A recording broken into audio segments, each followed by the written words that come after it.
Now question number 6. In a model of a ship, the mast is 9 centimeter high, while the mast of actual ship is 12 centimeter high.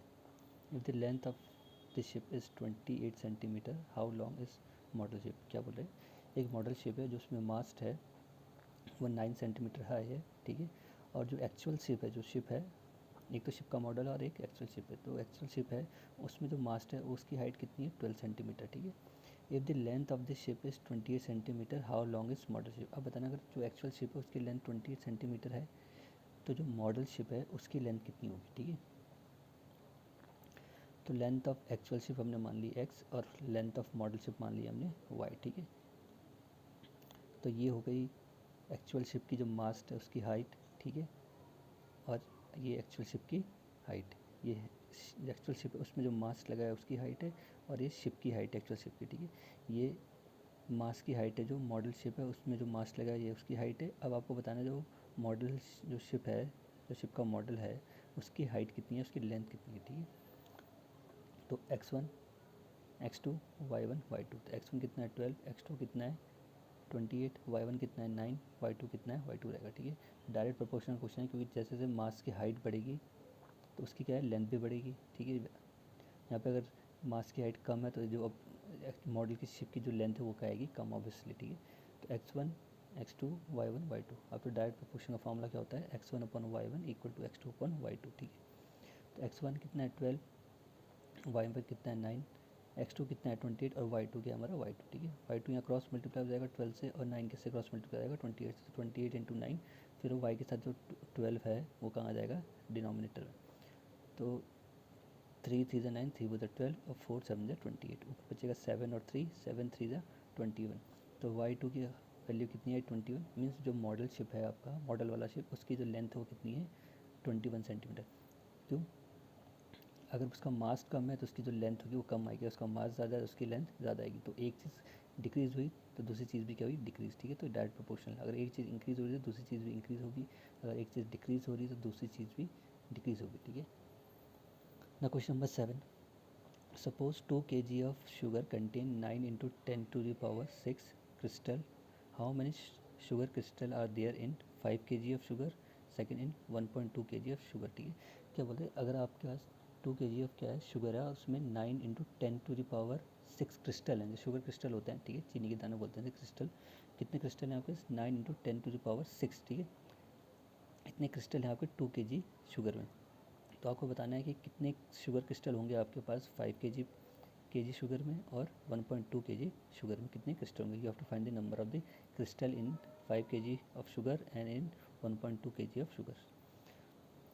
तो weight of sugar हमारा हो गया x और number of crystal हो गया हमारा y। तो पहला केस है हमारा कितना दे रखा है हमें, शुगर की क्वांटिटी 2 केजी, फिर थर्ड हमारा सेकंड क्या हमारी 5, इसको ले लो सेकंड, इसको ले लो थर्ड, ठीक है। तो मैं सेकंड इसको ले रहा हूँ 1.2, सेकंड हमारी क्या है 1.2 केजी, थर्ड हमारी क्या है 5 केजी, ठीक है। अब 2 केजी शुगर में कितने क्रिस्टल हमारे 9 into 10 to the power 6, 1.2 KG में कितने क्रिस्टल हैं हमें पता नहीं, अननोन, तो हमने इसको मान लिया y2। 5 केजी शुगर में कितने क्रिस्टल हैं हमें नहीं पता, हमने इसको मान लिया y3, ठीक है। तो x1 x2 x3, x1 हमारा x2 है, x2 हमारा 1.2 है, x3 हमारा 5 है, ठीक है। y1 हमारा 9 इंटू 10 टू द पावर 6 है, y2 हमारा अननोन है, y3 भी हमारा क्या है अननोन। देखो जब केजी शुगर का अमाउंट कम है, यहाँ पे क्या है अभी शुगर 2 केजी, तो क्रिस्टल ज़्यादा है यहाँ पे। अब केजी का क्या है, जो शुगर का अमाउंट है केजी में कम हो गया तो जो क्रिस्टल आएंगे वो कम आएंगे। अब यहाँ पे शुगर का जो अमाउंट है केजी में वो बढ़ गया, तो यहाँ पे अब क्रिस्टल भी क्या हो जाएंगे, बढ़ जाएंगे। जैसे जैसे अमाउंट बढ़ रहा है तो क्रिस्टल भी बढ़ रहे हैं, अगर अमाउंट ऑफ शुगर रिड्यूस हो रहा है तो क्रिस्टल भी रिड्यूस हो जाएंगे, ठीक है। तो डायरेक्ट फॉर्मूला क्या होता है डायरेक्ट प्रोपोर्शन का, x1 upon y1 equal to x2 upon y2। x1 हमारा 2 है, y1 हमारा 9 इंटू 10 टू द पावर 6 है, इक्वल टू x2 हमारा कितना है 1.2 और y2 हमारा कितना है y2 cross multiply 9 into 10 to the power 6 किससे मल्टीप्लाई होगा 1.2 से, ठीक है। फिर वो 2 कहाँ जाएगा नीचे, तो 2 से डिवाइड कर दो, 1.2 का आएगा आपका 0.6 into 9 into 10 to the power 6, ठीक है। तो 9 इंटू 0.6 का देगा आपको 5.4 इंटू 10 टू द पावर 6। तो y2 की वैल्यू कितनी आ गई 5.4 into 10 to the power 6, means आपके 1.2 केजी शुगर में 5.4 into 10 to the power 6 crystal है शुगर के, ठीक है। अब आपका y2 आ गया, अब आपका क्या निकालना है y3 की वैल्यू। अब चाहे आप y1 upon x1 upon y1 equal to x3 upon y3 से y3 की वैल्यू निकाल लो, या x2 upon y2 equal to x3 upon y3 से y3 की वैल्यू। आपके ऑप्शन दोनों है, चाहे x1 y1 निकाल लो या x2 y2 करके y3 की वैल्यू आप कैलकुलेटर से दो। तो मैं x1 upon y1 equal to x3 upon y3 से निकाल रहा हूँ, ठीक है। तो x1 हमारा कितना है 2, y1 हमारा कितना 9 इंटू 10⁻6 इक्वल टू x3 हमारा कितना है 5 kg। अब इसमें कितने क्रिस्टल हैं वो हमने क्या माना हुआ y3, ठीक है। y3 क्रॉस मल्टीप्लाई होगा 2 से, और 9 इंटू 10⁻6 किससे मल्टीप्लाई होगा 5 से, ठीक है। और वो 2 फिर कहाँ जाएगा नीचे, तो 9 इंटू 5, ठीक है।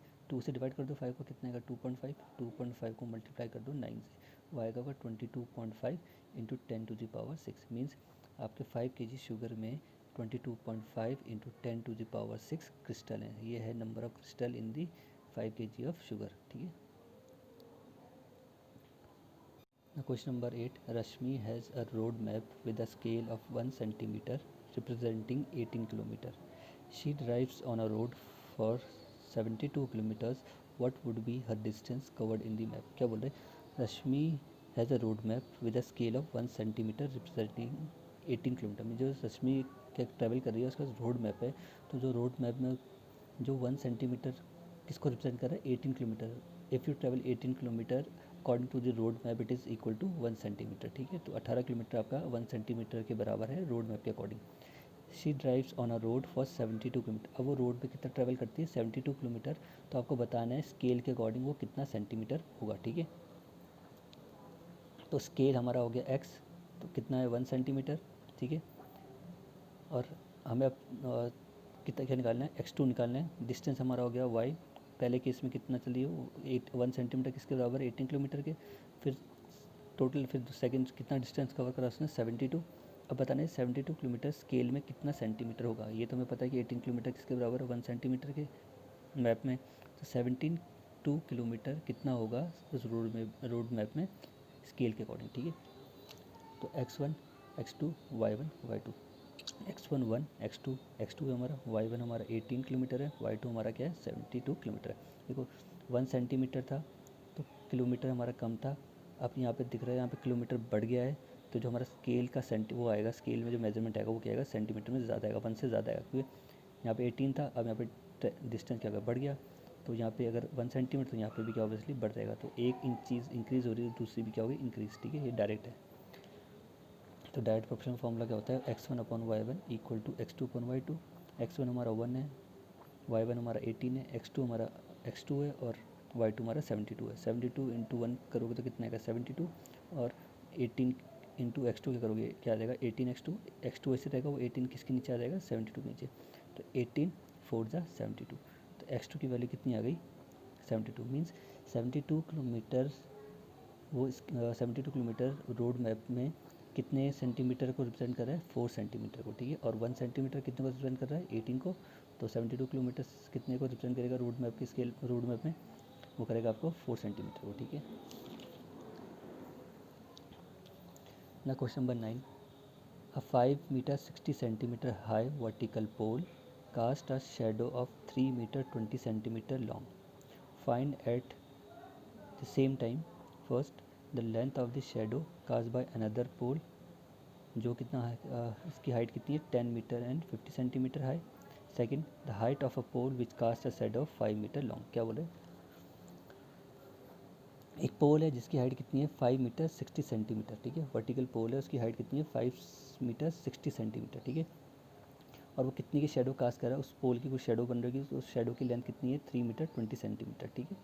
Find at same time the length of the shadow cast by another pole. आपको फाइंड करना है length of the shadow by cast by another pole. आपको लेंथ ऑफ शेडो निकालनी है किसकी, एक और पोल है उसकी, उस पोल की हाइट कितनी है 10 मीटर 50 सेंटीमीटर, एक दूसरा पोल है उसकी हाइट कितनी है 10 मीटर 50 सेंटीमीटर, तो उस पोल की जो शेडो होगी उसकी लेंथ क्या है वो बतानी है आपको फर्स्ट पार्ट में। सेकंड पार्ट में आपको बतानी है the height of a pole which cast shadow of 5 metre long.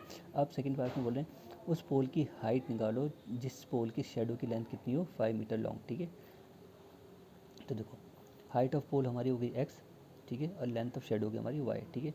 तो पहले किस में कितना है 5 मीटर 60 सेंटीमीटर, 5 मीटर ऐसी और 60 सेंटीमीटर ना, तो 60 सेंटीमीटर 5 1 मीटर में कितने सेंटीमीटर होते हैं 100, तो 5 मीटर में कितने होंगे 500, 500 प्लस 60 तो कितना हो जाएगा 560 सेंटीमीटर, ठीक है। वैसे ही यहाँ पूछा था इसमें पोल की हाइट कितनी दी थी, लेंथ से शेड पोल की हाइट कितनी थी 10 मीटर 50 सेंटीमीटर, 10 मीटर 1 मीटर में कितने सेंटीमीटर 100, तो 10 में कितने हो जाएंगे 1000, तो 1000 प्लस 50 तो कितना हो जाएगा 1050 सेंटीमीटर, कन्वर्ट कर दिया पूरा इसको सेंटीमीटर में।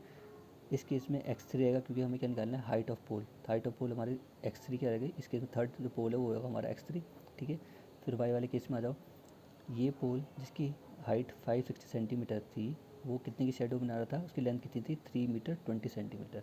अब 1 मीटर में 100 सेंटीमीटर, तो 3 मीटर में कितने जाएंगे 300 सेंटीमीटर प्लस 20 320 सेंटीमीटर, तो जो 560 सेंटीमीटर वाला पोल है उसकी शेडो की लेंथ कितनी 320 सेंटीमीटर, ठीक है।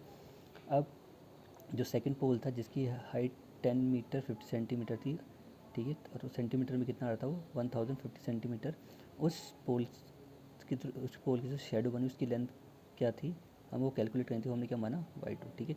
फिर अब थर्ड पोल था, अब बोलते कि थर्ड पोल है उसकी शेडो की लेंथ उन्हें गिवन थी, वो कितनी बनाई थी 5 मीटर, तो 5 मीटर कितना हो जाएगा 500 सेंटीमीटर, तो इस जिस पोल की 500 सेंटीमीटर शेडो की लेंथ है तो उस पोल की हाइट क्या रहेगी, ये शेडो की लेंथ है, ये शेडो की लेंथ है उस पोल की, अब बताओ पोल की हाइट क्या रहेगी, ठीक है। तो x1 x2 x3 y1 y2 y3, x1 मेरा 560, x2 मेरा 1050 सेंटीमीटर, x3 मेरा x3, y1 मेरा कितना है 320 सेंटीमीटर, ठीक है, y2 मेरा y2 है और y3 मेरा कितना है 500 सेंटीमीटर, ठीक है। तो डायरेक्ट इनवर्स का फॉर्मूला क्या होता है x1 अपॉन y1, देखो जैसे जब पोल की लेंथ बढ़ेगी उसकी शेडो भी बढ़ेगी, ठीक है। यहाँ पोल की लेंथ बढ़ गई तो यहाँ पे ऑब्वियसली शेडो बढ़ जाएगी, ठीक है। यहाँ पे अगर शेडो बढ़ गई तो पोल की लेंथ ज़्यादा आएगी, ठीक है। तो शेडो पोल की लेंथ इंक्रीज़ हो रही है तो शेडो की लेंथ भी क्या होगी इंक्रीज़, ठीक है। अगर शेडो पोल की लेंथ डिक्रीज़ हो रही है तो जो लेंथ ऑफ शेडो होगी वो भी क्या होगी डिक्रीज़ होगी, ठीक है। तो डायरेक्ट प्रोपोर्शनल, तो x1 upon y1 equal to x2 upon y2, x1 मेरा कितना है 560, y1 मेरा कितना है 320 इक्वल टू x2 कितना है मेरा 1050 और y2 मेरा कितना y2 क्रॉस मल्टीप्लाई 320 इससे क्रॉस मल्टीप्लाई, फिर वो 560 इनके नीचे आ जाएगा, ठीक है। 0 से 0 काटा, ठीक है। फिर सब कुछ सॉल्व करके कितना आ जाएगा आपका जो y2 की वैल्यू आ जाएगी आपकी 600 सेंटीमीटर, ठीक है। 600 सेंटीमीटर आ गया। अब मीटर में कितना होगा, 1 मीटर में 100 सेंटीमीटर, तो 600 सेंटीमीटर किसके बराबर 6 मीटर के बराबर, ठीक है। तो y2 की हाइट कितनी आ गई 6 मीटर, मीन्स उस पोल की हाइट 6 मीटर थी, उस शेडो की लेंथ कितनी थी 6 मीटर थी, जिस पोल की हाइट कितनी थी 10 मीटर 50 सेंटीमीटर। तो देखो यहाँ पे पोल की हाइट कम थी तो शेडो कम बनी, या पोल की लेंथ बढ़ी तो शेडो कितनी बढ़ गई, शेडो की लेंथ क्या हो गई इंक्रीज़ हो गई। यहाँ पे कितनी आई शेडो की लेंथ 600, यहाँ पे कितनी थी 320, तो जैसी पोल की हाइट बढ़ी तो शेडो की जो लेंथ है वो भी इंक्रीज़ हो गई, ठीक है। अब आपकी मर्ज़ी, चाहे आप x1 अपॉन वाई से x1 अपॉन वाई यूज़ करके x3 या किसकी वैल्यू निकालनी है हमें x3 निकाल लो, या x2 अपॉन y2 करके x3 की वैल्यू निकाल लो, ठीक है। मैं x1 अपॉन वाई यूज़ करके x3 की वैल्यू निकाल रहा हूँ, आप x2 अपॉन y2 करके भी इसे निकाल सकते हो। मैं क्या यूज़ कर रहा हूँ x1 अपॉन y1, तो x1 upon y1 equal to x3 upon y3, x1 मेरा कितना है 560, y1 मेरा कितना है 320, x3 मेरा x3 है और y3 मेरा कितना है 500 इससे मल्टीप्लाई x3 इससे मल्टीप्लाई, ठीक है। फिर 560 और 500 के नीचे क्या आ जाएगा 320, तो 560 इंटू 500 अपॉन 320, 0 से 0 कटा, ये सब कुछ सॉल्व करके आपका आ जाएगा 875 सेंटीमीटर, ठीक है। कितना है 875 सेंटीमीटर, इसको मीटर में बदलेंगे तो कितना हो जाएगा 8 मीटर 75 सेंटीमीटर, ठीक है। 8 मीटर 75 सेंटीमीटर, तो x3 की वैल्यू कितनी आ गई 8 मीटर 75 सेंटीमीटर। अब देखो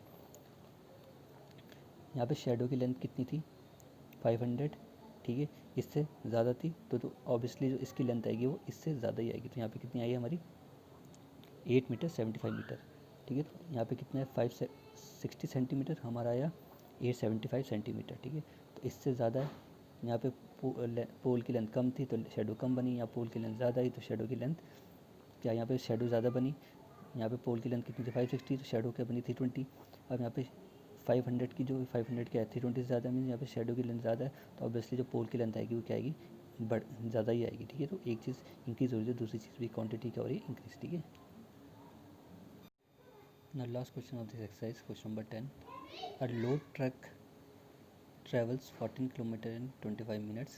If the speed remains the same, how far can it travel in 5 hours. क्या बोल रहे हैं, एक ट्रक है, लोडेड ट्रक है, ठीक है, उसमें सामान है, वो ट्रैवल करता है 14 किलोमीटर 25 मिनट्स में, ठीक है, और जो उसकी स्पीड है वो क्या रिमेन कांस्टेंट सेम रहती है, मतलब जिस स्पीड से चल रहा है उसी स्पीड से वो आगे भी चलेगा। अब क्या बोल रहे हैं, how far can it travel in 5 hours. अब बताओ 5 आवर्स में कितना डिस्टेंस वो कवर करेगा, ठीक है, 25 मिनट्स में उसने 14 किलोमीटर ट्रैवल करा है, तो बताओ 5 आवर्स में कितना ट्रैवल करेगा, कितना डिस्टेंस वो कवर करेगा, ठीक है। सो डिस्टेंस हमारा हो गया x और टाइम हमारा हो गया y। तो इस केस में स्पीड क्या सेम है, जितना अगर वो 1 किलोमीटर 20 किलोमीटर पर आवर की स्पीड से चल रहा है तो नेक्स्ट 1 किलोमीटर होगा वो भी 20 किलोमीटर पर आवर की स्पीड से चलेगा, सारे डिस्टेंस वो एक ही स्पीड से चल रहा है, ठीक है। डिस्टेंस हमारा x हो गया, टाइम हमारा y हो गया, ठीक है। तो पहला 14 किलोमीटर उसने 40 किलोमीटर डिस्टेंस ट्रैवल करने में उसने कितना टाइम लिया, 25 मिनट्स, ठीक है। अब बोल रहे हो 5 आवर्स में कितना डिस्टेंस चलेगा, तो वो हमारा डिस्टेंस पूछ रहा है, डिस्टेंस हमारा हो गया x2 और टाइम हमें गिवन है 5 आवर्स, ठीक है। एक आवर्स में 60 मिनट्स, तो इन 5 hours there will be 300 minutes. तो मैंने आवर्स को किस में कन्वर्ट कर दिया, आवर्स को मैंने किस में कन्वर्ट कर दिया, मिनट में, क्योंकि पहले जो टाइम था ये किस में था, मिनट में, ठीक है। अब हमें 300 मिनट में कितना डिस्टेंस ट्रैवल करा, क्योंकि ये तो हमें पता है कि 25 मिनट्स में 14 किलोमीटर ट्रैवल करा, लेकिन अब 300 मिनट्स में कितना डिस्टेंस ट्रैवल करा वो कैलकुलेट करना है, ठीक है। तो x1 x2 y1 y2, तो x1 14, x2 हमारा x2 है, y1 हमारा 25 और y2 हमारा 300, ठीक है। डायरेक्ट प्रोपोर्शनल क्वेश्चन है, क्योंकि टाइम अब उसने कुल 25 मिनट्स थे यहाँ पे, तब उसने 14 किलोमीटर, अब जो टाइम का ड्यूरेशन है वो क्या इंक्रीज़ हो गया, 25 मिनट से कितना हो गया 300 मिनट्स। अब क्या होगा, तो डिस्टेंस होगा ऑब्वियसली वो भी क्या होगा, इंक्रीज़ होगा, ठीक है। मिनट कम थे तो डिस्टेंस कम ट्रेवल करा, मिनट्स ज़्यादा हो गए तो डिस्टेंस ज़्यादा कवर करेगा, तो ये क्या है, डायरेक्ट प्रोपोर्शनल क्वेश्चन। तो डायरेक्ट प्रोपोर्शनल का फॉर्मूला क्या होता है, x1/y1 equal to x2 upon y2, ठीक है। x1 हमारा कितना है 14, y1 हमारा कितना है 25, x2 हमारा अननोन है और y2 हमारा कितना है 300। तो 300 किससे क्रॉस मल्टीप्लाई होगा 14 से, और x2 किससे होगा 25 से, ठीक है। फिर वो x 25 कहाँ नीचे आ जाएगा डिनोमीटर में, 300 इंटू 14 के नीचे क्या आ जाएगा 25, 5 5 जा 25, 5 6 जा, मतलब ये 560 से जाएगा कितना 300, ठीक है। फिर 5 12 जा 60 और 12 इंटू 14 कितना देगा आपको 168 किलोमीटर। तो इन 300 minutes the loaded truck has cover a distance of 168 kilometre, ठीक है। तो जैसे इसका देखो डिस्टेंस भी बढ़ गया, डिस्टेंस ऑफ 25 मिनट्स में डिस्टेंस कितना था उसका 14 किलोमीटर। अब जो टाइम का जो टाइम है वो इंक्रीज़ होगा, कितना हो गया 300 मिनट, तो उसका डिस्टेंस भी क्या हो गया, जैसा उसका टाइम इंक्रीज़ हुआ उसका डिस्टेंस है वो भी इंक्रीज़ होगा। तो ये किसका क्वेश्चन था, डायरेक्ट प्रोपोर्शन का, ठीक है।